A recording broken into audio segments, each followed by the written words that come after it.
So I think quite often coaches I've spoken to is that psychologists come in and almost want to have too much control and are not happy with a minor role within the organization, which is ultimately organizations in sport, they're coach led. So you have to respect that and you have to work with the coach.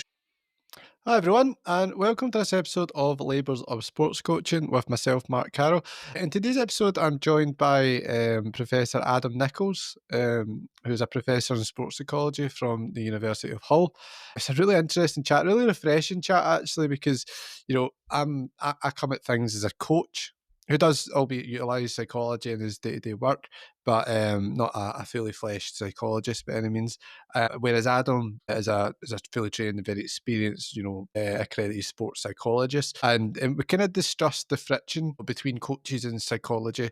Kind of dug into that and to kind of get sense of where accountability should be shared, not necessarily placed on either side of that fence, and really ended up leading into a conversation about the need for synergy and for both parties to use one another for the outcome that is actually your accumulation of their combined effort that would outweigh their individual contributions if done in isolation and separate from one another. And then we got into kind of talking about almost as a working example of this, like where psychology can help, and we talked a little bit how in a very practical sense how coaches can utilize like mental skill strategies for athletes, but also their own performance and as performance in their own right, and also we sort of problematize the idea of mental skills as being the only answer, because it's not probably in its own right enough, that there's wider strategies for coaching and athletes utilize. There's wider issues that could be why stress is overbearing at times for both the coach and the athlete and their own individual performances, to get the crux of a wider influences on behavior. And it's just a really great conversation. It went almost into like a professional development sphere at one point as well. We almost talk about career trajectories and matching the job conditions to what comparing job conditions with the title of the job, and making sure the conditions are what leads your enthusiasm for a role. And does that often can play its part into whether or not you're suited to it, and how much you'll be willing to deal with as you try to cope with the innate complexities and issues that are apparent within each kind of coaching role. There's just tons that we unpacked, and I'm really looking forward to you listening. Again, if you're a new listener, please subscribe to the show, follow it, rate it 5 stars. It really helps with visibility. Comment on it, and I'll comment back either here or even in LinkedIn, where you can connect with me. If you're a continued listener and you haven't already subscribed, please do so. It helps a bunch. And if you get any feedback to leave on the show, maybe for how it's impacted your practice, not just as an individual episode, but the wider show, there's a form that you can quickly fill out in the about section of the podcast, and that would help me an absolute bunch. You've probably heard me speak about it already, but it helps me with demonstrating impact as well. And this is a public engagement exercise. Yeah, guys, so really looking forward to you hearing the episode, so let's get into it. So, Adam, nice to meet you. How are you? Just to start, it's great to have you here.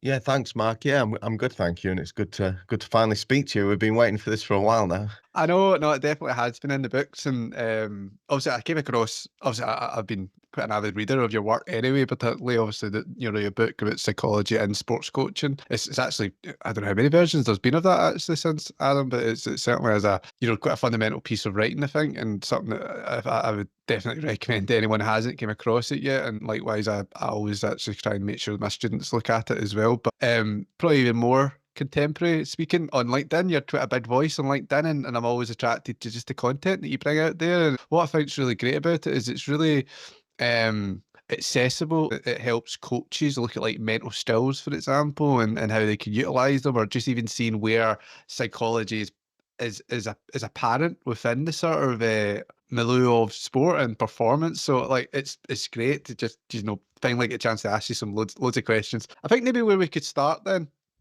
start with an easier one, slash also maybe one that's sometimes a bit foreign.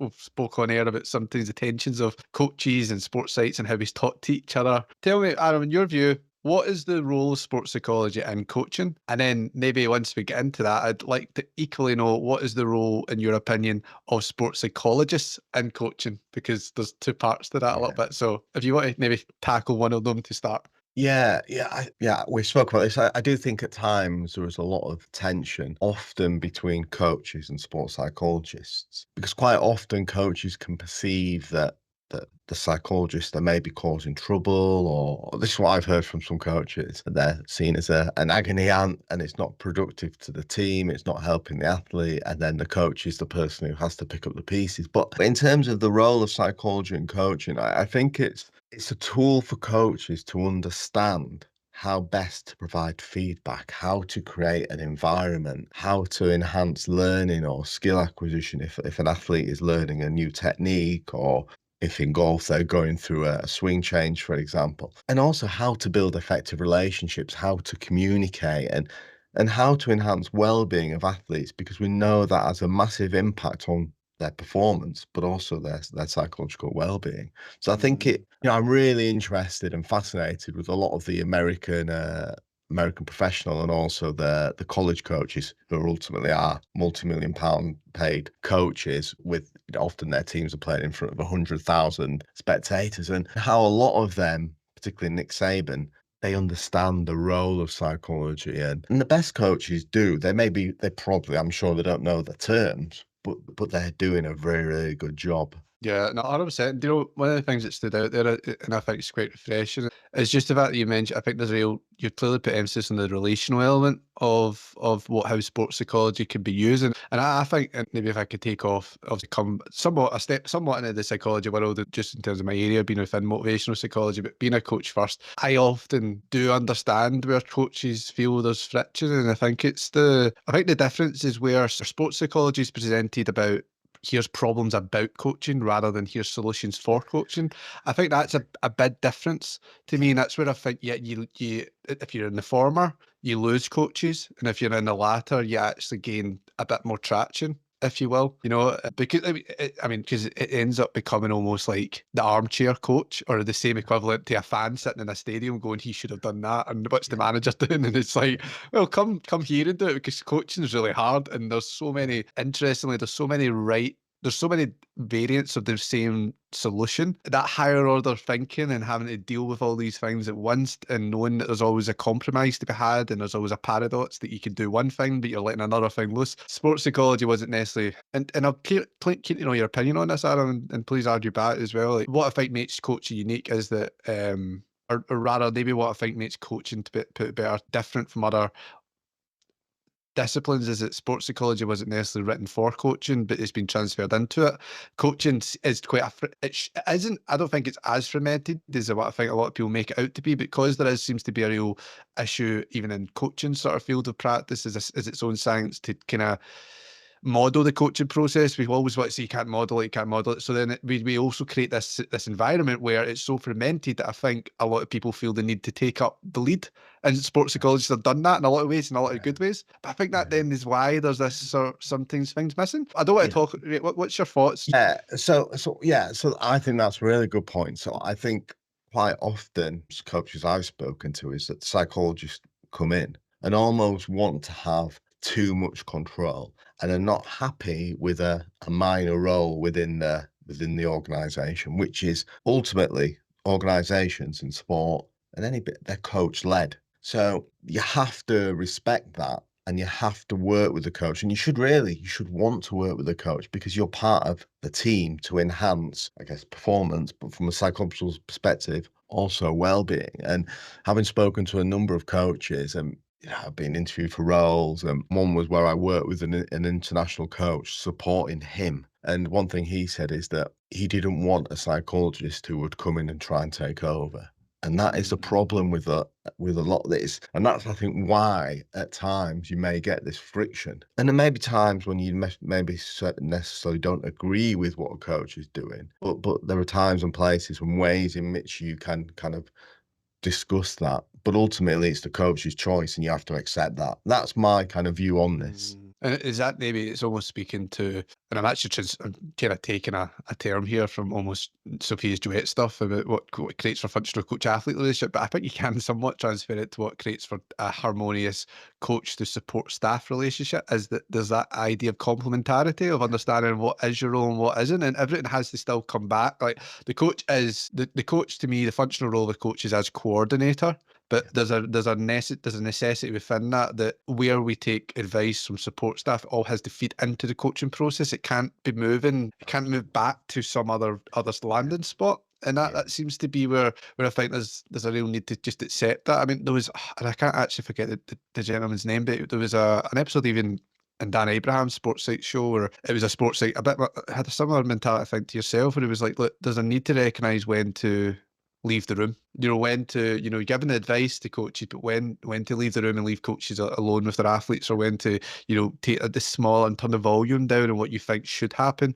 Coaches, I think, coaches are very self-aware nowadays. I think coaches are sometimes there's a caricature painted of coaches that isn't fair. In the same way, I think there's also a caricature painted of sports psychologists that isn't fair, because there's really good sports psychologists out here who know all of this, and we're not speaking to them. But I think that there is that, there's just essentially that person that recognises what the role is and what isn't as such. Yeah, and it's understanding, accepting that role, and also, I suppose you should want to fulfill that role.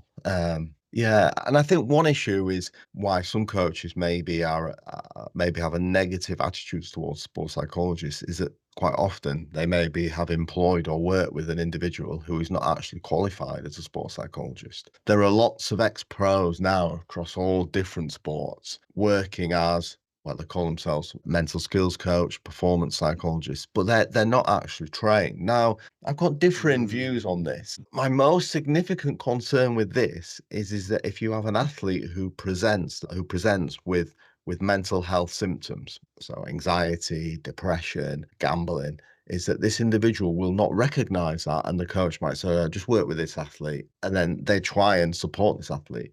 But ultimately, they're delaying the time in which the athlete can receive, I would say, proper treatment from a trained individual. And that's probably one of my biggest worries from an athlete safeguarding perspective, is that. And then also as well is if you're working with a former athlete who's not trained, essentially, they're relying on, N=1, their own experiences. I did this, I did that, I saw that didn't work for me. Yeah, but what about all the other things you could be doing? They're probably offering, I would suspect, quite a narrow range of options to work with athletes in terms of the toolkit. And we know the literature moves on. What worked, what we think worked 2 years ago, actually, there's evidence that, adapting it slightly is a much more effective way of supporting an athlete. And so I think sometimes there will be coaches who've had this experience where they've not really had a good sports psychologist working with them, and that can taint their views of them. Yeah, oh God, there's so much that we could unpack there, because even that initial point of like, who have they worked with in the past? Because I do think there is, because this is the hard part, isn't there? Where there is a tension, I think, between people who are willing to give it a go so that they can help in some way, because to some degree, some help's better than no help. It depends on the extent to which that help's taken forward, because there is a line. Like, I mean, I'm a massive advocate, for example, of, and we're actually engaged currently in some research around, Chris Harwood's sort of 5C model, where it's about, look, let the culture and teach coaches how to communicate mental skills training to athletes. Yeah. But that comes with the recognition that there comes a point where there's a level one of knowledge that a coach can't access, and they must then stop and let professionals deal with it, particularly when it comes to actual mental health concerns versus mental health strategies that are actually really about. But then there's the whole thing. Well, it's a slightly different climate up here. I'll give you for a bit of context, Adam. In Scotland, not a lot of academies have full-time sports psychologists, so there's a resourcing problem. It's quite hard to get them, and also there's a sort of what we do often find is more functional is getting like trainees in. And a trainee's still great because they're training, but they also have with them certain, just like you wouldn't expect a first-time coach to be very good, they have certain things that they have to be taught with. And that's maybe where, is it the case that is maybe where more, like they say, charlatan type behaviour, but you do get these mental health or mental performance coaches that we just don't know what training they're bringing with them into these spaces. They can do a lot of good, but they can also do a lot of harm. And it probably speaks to a lot of the need for us to think synergistically. Therefore, taking away, let's assume we get rid of charlatans, but let's just think we can have coaches in sports sites. This is where the sports site needs to utilise the coach to touch athletes, I think, at a level that coaches are really good at, but coaches need to know when to hit the brakes and let a professional deal with the stuff that a sports site guide's trained on. Yeah, and I'm a big advocate of coaches being equipped to enhance or to utilize psychology for their coaching for performance-based issues. So I wrote the book Focus for Rugby with John Callard. That was Mhm. published way back in 2012. And part of the agreement on that book was, because he was working with England at the time, is that I would offer psychological support to him, because he was with England first team and coaching all the academy kickers up from sort of England under 16 to the full first team. And I offered and I supported him for a number of years. And we would discuss ideas regarding training, regarding mental skills. And it worked. I think it worked really, really well. Mhm. And I didn't meet the players. He didn't want me to meet the players. He wanted this to work this way. And in some ways, it does work really well. He had a relationship with the players. He knew the players trusted him. And for that reason, I think it worked really well. And I think there are a number of different models that coaches can work with sports psychologists. That's one. It can be that the psychologist offers psychological support just for the coach, just to help the coach manage Mhm. his emotions. Watched the Liverpool documentary with Jurgen Klopp, and one of his friends called him a caretaker. He cares for everybody in the whole club. But it's like, who cares for the caretaker, you see? And quite Mhm. often, leaders and coaches need this. They need someone as a sounding board and just to support them. And then the other role is directly working within a team under the guidance of a coach. So maybe we can unpack that then, because depends what you think's the best place here. 'Cause I'm keen to kind of that. Well, I'm keen to chat about maybe how coaches could utilize some of your knowledge, Adam, around mental skills training, and but also how coaches can use that information for themselves. But you did actually also say something just a little earlier than that I think is really important, and I wonder if that needs to become part of what we go on to chat about next. Things have moved on somewhat. It seems apparent that your self-taught, your imagery, your goal set is really important and helpful, but that there is more to sports psychology than that. There's also, I think, about McNamara's work around like how we arm athletes, thinking more about psychological characteristics and wider environmental learning. I don't know if that needs to also maybe come into this conversation. So, what do you think is best? Should we start on what's some practical ways that coaches can think about how they can utilize psychology themselves to the extent that we think is ethical and the correct way of doing it for their athletes, and then talk about the coach as a performer in their own right, or do you want to flip it? What would you say? No, that's fine. Yeah, I'm happy to do that. Yeah. Yeah, Yeah. so let's start with the coach to athlete. How can what are some tools that you think from your experience have been really helpful that coaches can utilize to help their athletes' performance, their athletes' mental game?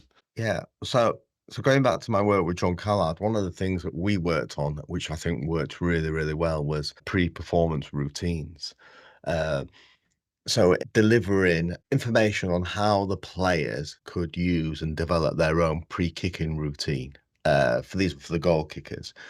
And so we went through, and then we also would explain the different emotions that the players were feeling, so relating to challenge and threat states. So we'll get them to interpret their their negativity as a challenge state. So it's actually something that's vital. If they're getting worried and they're anxious, it'd be like, well, okay, this you're feeling this way. This is actually helpful because it can focus your concentration, it can give you extra energy. So we're using it as a positive. So we did a lot of that using keywords. What see on that one? Is there any examples you have to think around? I mean, I know it happens with senior players, but even like with young kids, as we've done some work in the past, and I even remember when I sort of taken on a somewhat role as a sport psychology helper, if you want, and we call it that. But I never have had conversation with players about just how they reinterpret perhaps like Yeah, physiological symptoms that they have, and like not necessarily thinking their body's acting against them, and they've got sweaty palms, seeing sweat as being a yeah, regulator of you yeah. know oxygen energy and stuff like that. But just interested Yeah. in it. Yes, there's been a study on this, which is something that's guided a lot of the work I do, and also when I train jujitsu myself and I compete, is about reinterpreting our bodily sensations. Because, like you say, worry, sweating palms, nervous stomach, and how you reinterpret that is that this is not you're not in danger. This is those historically are to warn us about danger.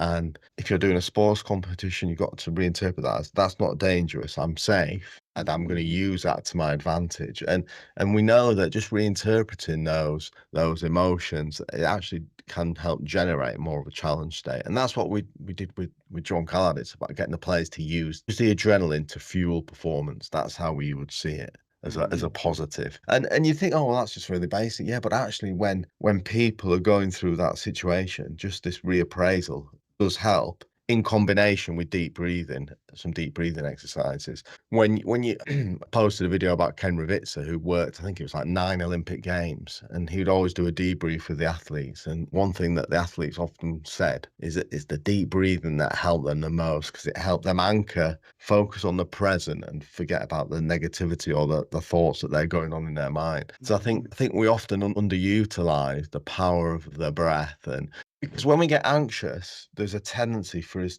our breathing becomes more rapid and much more shallower, which can actually exacerbate feelings of anxiety. Some people can also it's imagine like if you do this test, if you just try and hold your breath for 30 seconds or a minute, how that makes you feel. It makes you panicked.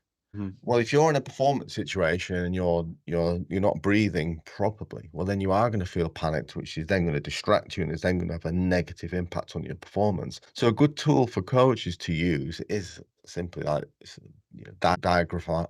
I can't say that word, but deep breathing. Yeah, yeah. And I mean, it's I mean, the rhythmic element of that. I mean, I had the opportunity not that long ago in the podcast to chat about like how coaches with a consultant within the sort of halftime team talk space, and how coaches help athletes like land the landing zones. And I even think about like I think that has situational merit as well, that like it's not just even before a game or before a training session. I think athletes coming out of the game into a halftime space, for example, they need to settle their emotions, and sometimes the breathing and the physical helps with the mental, and that in itself has got so much applicability. And it's just interesting that you kind of mention it as well. Yeah, and even, sorry to interrupt, even during a match. So, for example, if an athlete makes a mistake, a footballer makes a mistake, the coach can see that. If you've been practicing deep breathing with the athlete, you can say to the player, take a deep breath. In the middle of a match, balls at their end, and they could just get them to recover from a mistake. I think that's really important. And see would it be correct to say, see the capacity to do it, to get the results as efficiently as a single or a second breath, that is an outcome of training, isn't it? Because Practice, is that yeah. quite an important part to it? Because for one kid in week one, or an athlete, senior, whatever, maybe they need to take 5, 6, 7, 8 deep breaths, but then as they get more practice with it, is that why coaches maybe need to keep at this and emphasize it, not just do it tip bots one time I said it and then I Yeah. left it alone? Yeah, it's like any skill. They all require practice and training, and the more you practice them, the better you practice, the quality of your practice, the more efficient they will be, which so you see them as a skill, a mental skill. Yeah, and it is really important. And it's just because like when you're taking a deep breath, you're focusing on your breath. It's only a couple of seconds, but it just gives you that time just to center and forget about what was going on and focus exclusively on your breath. And that can be just, I think it can be in any sport that. It makes me also think, you mentioned about pre-performance routines, Adam, as well, and I could imagine even the power. And again, I think it's really great about these is this is stuff that, again, with caveats, this is stuff you don't need to be a sports site necessarily to pick Absolutely. up. This is the level of stuff that we're talking about that's safe Yeah. for anyone to want to promote it. But I'm also thinking about sometimes the utility, and I've done it myself as well with kids, and also and help coaches think about this as well. But get kids to visualize, like, even before matches, before training, of moments where they know they're perhaps susceptible to being overran and overcome with emotions, to actually visualize that breathing work even in advance, or similarly speaking, how they would feel at that time, and try to be very descriptive with it. And that is a merit to that as well. If I'm correct in that with what you said earlier. Absolutely, yeah. Visualization, I think, is entirely definitely something that coaches should be teaching their athletes. If you look at Michael Phelps' coach, that's something. Michael Phelps was a massive visualizer, and that came from his coach encouraging him to do that. Yeah, so as coaches, you would encourage your athletes to spend some time visualizing. So if they're an anxious person, get them to visualize themselves playing sport but feeling calm, get them to feel confident. And we always want athletes to visualize a successful outcome. One thing we do know is that certain athletes are better at visualization than others. Some athletes will struggle to do it. And this is where, with trial and error, you can encourage your athletes to visualize. Even as a coach, you could even do a visualization session where you get all the teammates together, all the players together, and actually spend some time visualizing with them, ask them how it went, Did it help some players? Did it help others? But one thing I would encourage when doing visualization is about utilizing all of the senses. So it's not just about seeing yourself, it's about imagine how it feels, imagine the smells, all the senses possible when encouraging athletes to use visualization, because it'll be much more effective. And obviously, you mentioned, so there's a couple of things I wanted to ask you about there, because obviously you seem to allude to the sort of idiosyncratic nature of this, that some, performers have their own ways of doing things, and certain mental skills just don't work for one person, but they do for others. Does that, I suppose that maybe speaks to the importance of being a coach who just, a coach, I think the coaching role is somewhat a teaching role to a degree. Maybe coach is slightly different because it's about how we actually use sometimes predefined or pre-existing skills and use them in such a way that we can get results and competition. But a teacher's trying to spark curiosity, and I think as a coach, where you're teaching mental skills, you want, is that maybe where we really need to think about spark their curiosity by exploring various forms that they then can then tune into themselves, if it's not necessarily, because I think that's where, and that's maybe where then we think about how there's a utility of the sports side coming in, because how we then fine tune things to any one individual athlete, that's a very specialized skill set Yeah, then. But then a yeah. coach could at least be promoting exploration. So if an athlete can do a bit themselves, then they will. Yeah, I agree. I think that's really important. And I think it's important because it shows that the coach is promoting the importance of the development of mental skills. And I think athletes are much more likely to have a favorable attitude towards doing it if it comes from the coach and the coach supports that and values it. Because I don't think all do value the importance of it. And does Yeah. that show, sorry, I don't want to retone, but see that, do coaches value it? Is that something that coaches then need to overtly be showing? I think, because I'm thinking about the example you gave, like lead kids through a visualization session. Now, I'll be honest, right? I've done that before, and see the amount of times that, the first time you do something like that, like you're coaching young, like 14-year-old boys, and you're asking them in a changing room to close their eyes and visualize. Yeah. You know what I'm saying? Red faces, they're like, Yeah. oh, you care.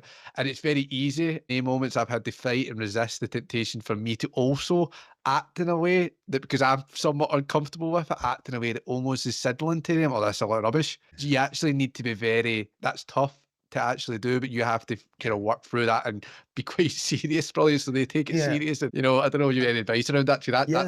That's an impediment, I think, somewhat. I agree. I would have been the same as a 14-year-old. I'd have been, laughing and giggling. And then I think once one kid starts, the rest go. But I think on one advice, one way I think has worked really, really well is using examples of elite athletes that they respect. Ronaldo, Kobe Bryant, Michael Jordan. You could create a little montage of videos where they're talking about visualization, why it works for them, why it's important, why it's benefited them. They won't care about the research, but just these athletes.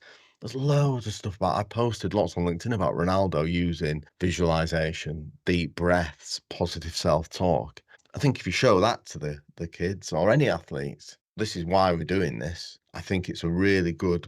They're modeling the behavior, and if it's good enough for Ronaldo or Messi or whoever, then why is it not something that they could do? And You also, probably will still get the giggles a little I bit, still but get it. at least they're understanding why you're asking them to do that. Aye, and maybe there's nothing wrong with the giggles and all, because it's somewhat, it's part of just, working through these things in a way and Yeah, connecting. Because I know that I've had conversations with young boys and where they do laugh, but I know that a lot of that's postural. And see, when they do leave and they go in the car with mum and dad, they are thinking about that. And I think that's probably absolutely. important for coaches to use, to keep the faith a little bit Yeah, and recognise that you are touching them. They yeah, just are needed to put on a bit of a front. See that point yeah, around modelling? I think there's also a lot to be done around local models as well. I mean, some of the things we've certainly at St Mirren, we often are trying to, because we have a psychology program that's sort of like across the academy. Like, we want the culture to teach them, and I think even like how it's one thing saying Mo Salah doing something,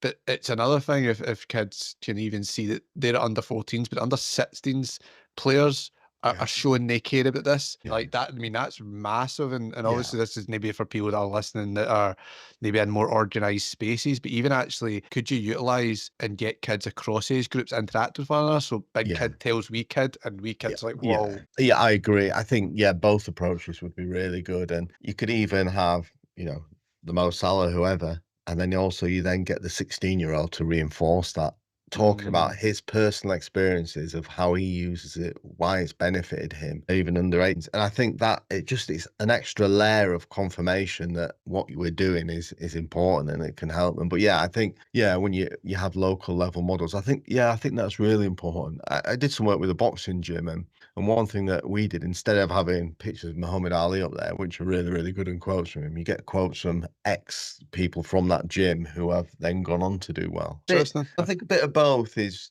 really good. Yeah. Like the And real aspirational one and the realistic model, yeah. and does that speak somewhat to sports psychology as an art? It's almost like an art. I don't know if this is the correct word to use, but it's like an artifactual practice where like there could be signals in the environment that is like subliminal, like that picture on a wall. And I don't think people often consider the power of that, like of Yeah. how reinforcements, like passive reinforcement, can exist and can shape behavior and how we orientate ourselves towards certain Yeah. mindsets. Yeah, 'cause you think, yeah, if you've got these, like, signs up, I'm not always a massive big fan of signs, but as in the only thing you're gonna do. But, I can imagine if people yeah. only do that, and it's They're just confident. Yeah, yeah. You're in a, you're training, you're in a tough spot and you see a sign, it might just give you that little bit of extra motivation, that little bit of extra uh, desire to continue at certain times. But it's got a Steve Kerr talks about this. It's about not just having the values. Oh yeah, as an organization, this is my value. It's about how do you live those values every day? And that's the really important thing. He that's talks about one of his is joy. So he wants the environment to be full of joy when players. So it's like, well, how does he make that happen? Well, he said that he employs coaches who can bring joy. He makes practice fun. It's always competitive, but mm, it has to be adhering to one of his values. Considerateness is another value, but it's about making the values come to life. yeah, no, I totally get that. It's so Yeah, true that when you say that because it can be so easily become like quite token gestury yeah, and almost it ends up. I think there's a reductive characteristic to a lot of these sort of signs that are put up that's almost like pop psychology sometimes as yeah, well, where it's just yeah, it's like be the yeah, best, and that doesn't yeah, really offer a process or protocol. And yeah, I think that's a really powerful message that you've given as well about you know we can overlook the importance of actually not devaluing the written words, but yeah, maybe in a way, because I think actions do speak louder than words, and I think maybe coaches do get too tied up with, well, how do I communicate the message that Adam's telling me I should do?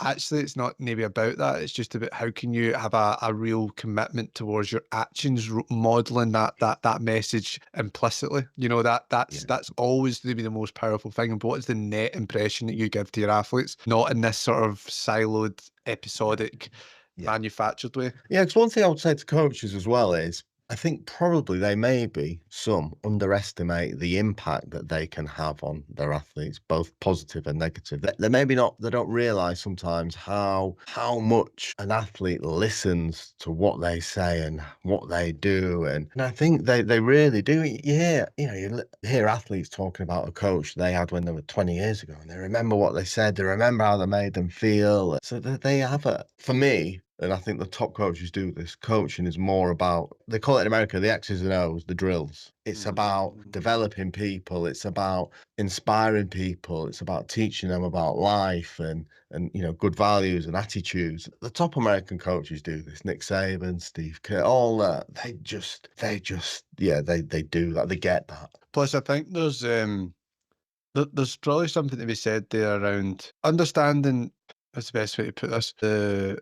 I think one of the best ways to reach coaches actually in a lot of ways is to not to actually think how we can embed sports psychology within our planning of exercises, because I think that brings it. We're talking about bringing it to life, and this is where I think a lot of the 5C stuff. And there's been, I mean, one of the students, one of the projects I'm supervising presently is building on some work by Daddy Rasnan, who I had in the podcast recently, and we were looking at like what are psychosocial characteristics, even position specific, and how can we even consider how we can create a language that brings psychology to life. Like there's so much in that that's so pragmatic. And I think that maybe, I don't know if that it somewhat touches on, I think, that come back to your very first discussion about this bridge that we're trying to build and how we can Yeah, connect. I think that's where it becomes more vivid to coaches, is that it yeah, becomes, and it's outside of the technical jargon, and it yeah. becomes a livable, breathable, transmittable thing. Yeah, if I'm delivering messages to athletes or coaches and they can't understand what I'm saying, I've failed.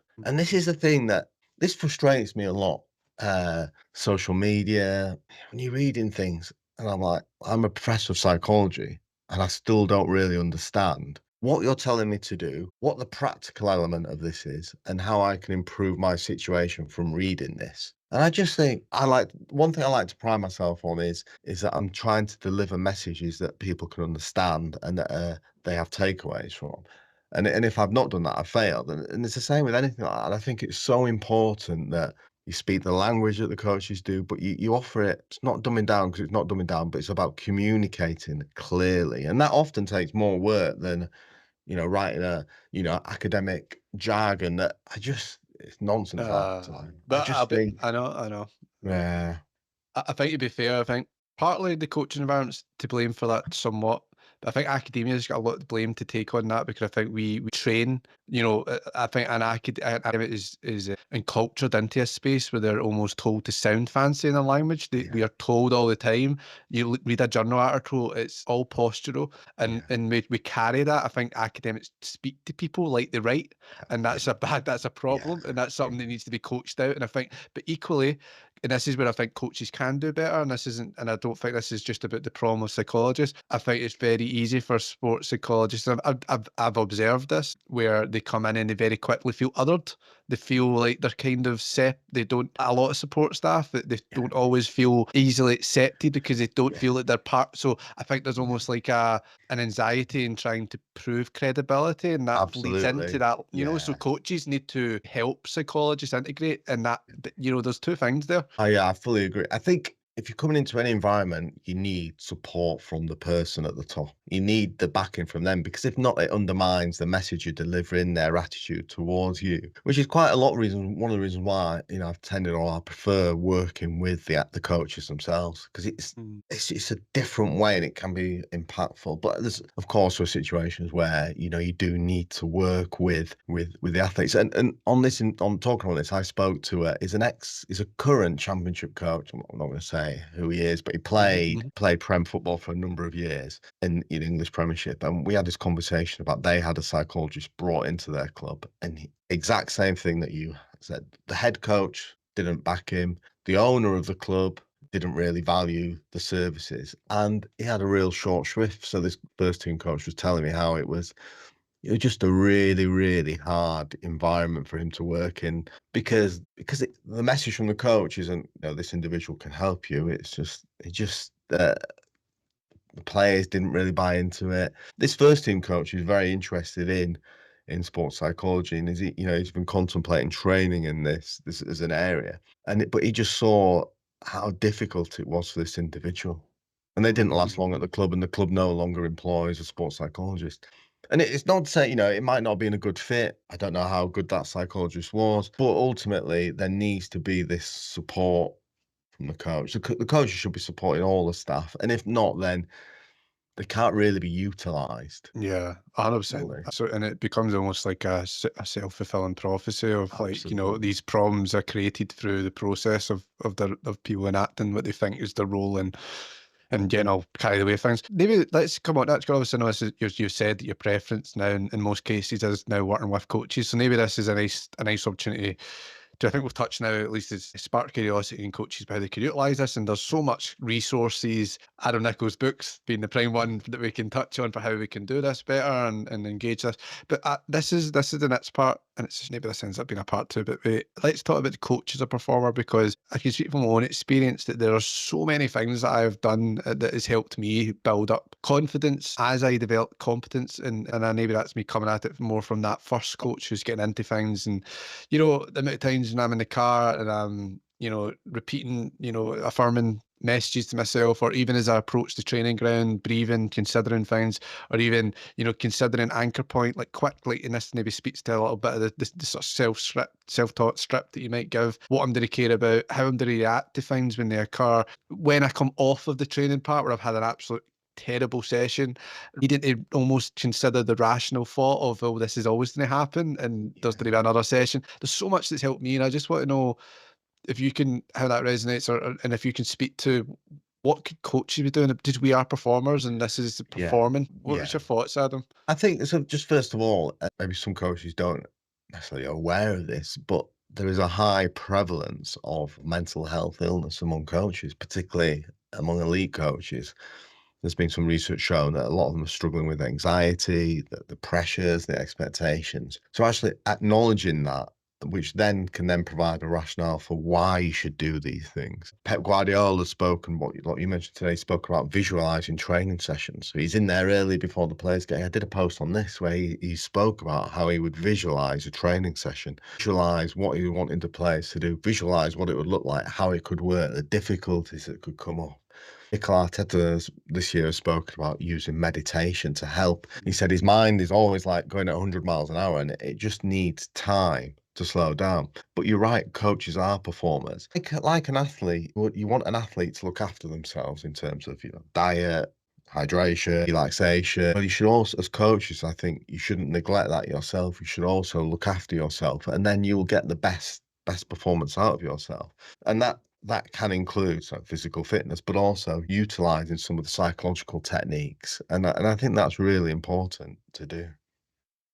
And is there somewhat, because there's a few things, I've got some follow-up questions to that, but even rightly so, you mentioned about, there's a mental health, there's a hidden mental health crisis in coaching. I think coaches are aware of that. I think I certainly know the grassroots, there was some research done, albeit maybe 5 years ago now, but it was looking at even the grassroots workforce, and it was something like, of the coaches surveyed, I think it was maybe 150, it was like just under half of them were perceived themselves to have a mental health concern or had an actual Yeah. diagnosed mental health issue. Now, obviously, there's things that in that grassroots workforce, you're not just a coach and many other things, and a lot of things could have been considered of that. But even certainly within the elite space, there's also been a lot of documented work around mental health in there. Is there something there about how we can help coaches? Because I think this is also something to how we can help athletes buy into looking more closely at psychology. It's not just about getting better and healthier, but actually about being maintained in health and getting even better, isn't it? And there's a performance, we can look at how we can optimize ourselves for our athletes so that we can be proactive, I suppose, in how we handle this. So there's a need for, is that useful, I think?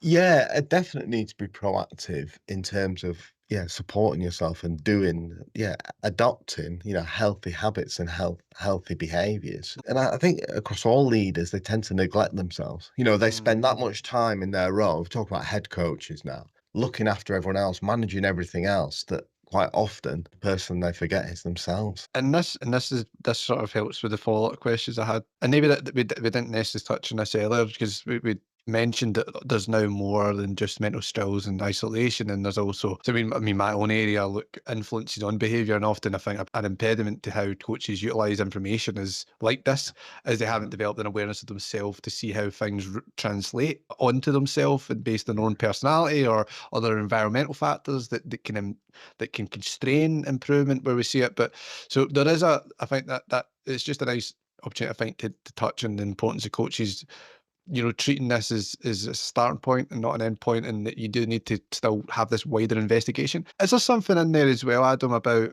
accountability for the organisation that employs coaches? Because a lot of stuff, and I know that you do a lot of writing as well, and like coping and things like that. Sometimes is there a point that mental skills training is sort of like plastering over wider systemic issues that actually need to be brought out and need to be sorted? Because sometimes I think there could be a danger of, we can't just promote mental skills training to coaches as a way of them to just deal with their current shit situation.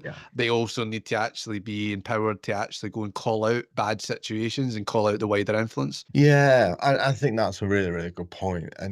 And if you look at the sources of stress among we've talked about the elite end, there's certain things that can never be changed. So pressure on jobs, criticism from fans. But then as an organization, what are you doing to prepare your coaches? What are you doing to manage the demands where you can? What are you doing to really kind of support the coaches the best they can? And I completely agree about that. Mental skills can be seen as a plaster hiding, the real things, the real issues that are underpinning or causing the stress to coaches. Yeah, Carlo Ancelotti spoke about this, hasn't he? It's just, he says the pressure never goes. If you win or you lose, the pressure's always there.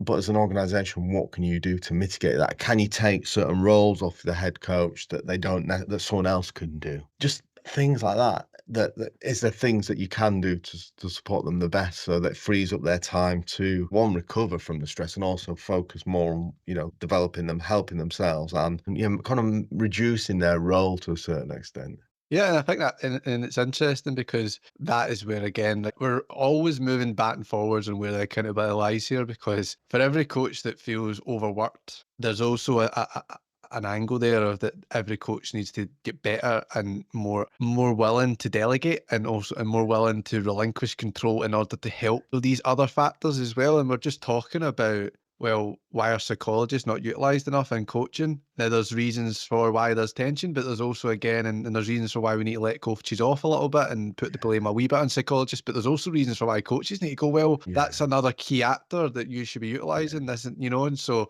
because there probably is resource and help for coaches, it just hasn't yeah. been picked up on. Yeah. And also this is an interesting one. This goes to recruitment, doesn't it, as well? If you're a head coach, recruit people who you trust, who are able, and then you can then relinquish control because you let people do their jobs. And Uh, that's really important, is that and as an organization, it's about supporting your head coaches, make sure they've got the people that are competent and are able. So it does allow, the head coach not to have to worry about every single thing because he's got good people around him. And I think that's vitally important, so the recruitment in an organization. Yeah. You also mentioned, I think it's really important. And again, there's got back forward here on different levels of what we can do here, but there's a rational mindset that's required where you spoke about, pressure's there always. We can't remove that. Yeah, Stress is part of the game, yeah, but then there's a nuance and there's a discernment within stress to consider what is normal functional stress for a yeah, coach. And I've maybe that's maybe a reflection point for coaches that are listening to maybe consider their own situation currently and would they categorize the stress they feel as normal and functional and or is it went to a more is it more, unfunctional? Is it more difficult, undesirable, maladaptive? The issue is the coaches actually know how to tell those things apart. And again, this is maybe a longer journey of introspection and also considering an environment that has to be had because maybe coaches do actually go through stuff and they think it's normal that they shouldn't be going through. But there is a need, it's part of playing the game to recognise that there's a level of anxiety that's innate to coaching. There's also a level of ambiguity, and that's also sometimes a real headache for coaches because there's just so much that they could be second guessing and so many things that prevents them from being really taking their initiative in practice, being yeah, quite assertive and all these things that account for the performance. But we do need to understand the game they're in, don't they? To yeah, a point too, and maybe understand if that's the game they want to be in too, because I do wonder, is there a yeah, culture of pushing coaches into spaces and levels of coaching that they shouldn't, they maybe yeah. don't, they aren't built for? This is the issue, isn't it? It's so much to talk about. It's like this is the job, and unfortunately, this is what's going to come with that job. And it is so difficult as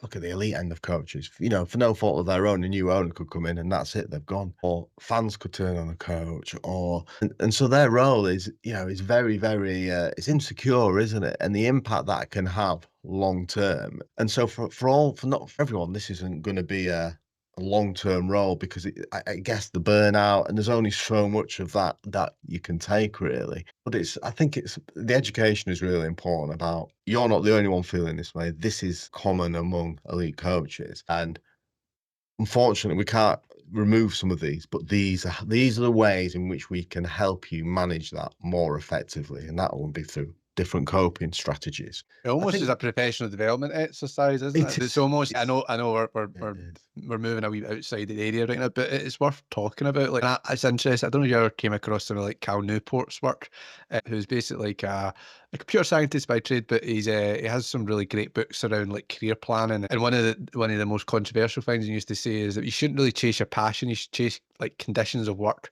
One of the things with coaching that I think is it seduces people towards a title, and they all think we want to be first team manager, we all want to be that senior coach, but do coaches maybe as part of an appraisal, and appraising could be seen as a solution to mental health issues that they're our coaches fell in love with the title and the status of being that head coach, even though what they actually really want is the conditions of work that is more harmonious with the life they do actually want to lead, and their mentalities as well within that. That's where like a youth coach and being a great head of youth somewhere could lead to better working conditions that are more suited to you than being a senior coach in a job that you hate with pressure you struggle to cope with. You know, it's funny. Yeah. It's a wider look at things about how we can manage these. Then also then if you then take that back to looking at the characteristics of an individual, say if, 100 people are chasing a head coach role, how many of those would actually really have a skill set that is actually suited to that role? And it's just like you say, they'd be happier in a different role, they'd be better at a different role. But it's just like you say, people are chasing the title, which actually they may not be,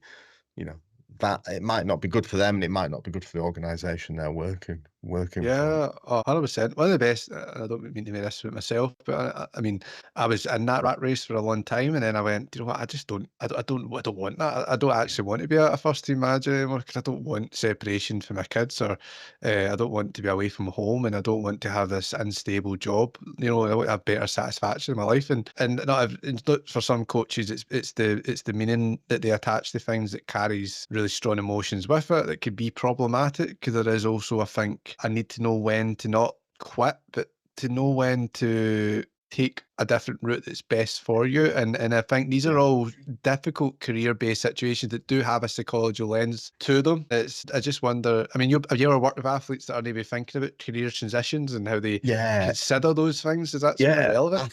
athletes and coaches. And I think this is why if as a psychologist, if you've built a relationship over a long period of time with an athlete or a coach, you're better equipped to support the athlete or the coach in those types of conversations. But, you know, all athletes will have to retire at some point. Unless there's a guy in South America, isn't there, playing fourth tier. He's 62 and he's playing fourth tier professional football in Aye. Argentina, which is Oh, geez. amazing, amazing. So he's maybe the one who won't have to retire. Well, I'm sure he will at some point. Must just live in an ice bath or something like Yeah, that. so transition is something that all athletes will have to go through, and I think that's why, yeah, and supporting them through that is But like, hard. but this is like a coach transition. There's these moments in as Absolutely, well, and yeah, and that's almost about maybe getting coaches to somewhat reflect on I'm quite big on.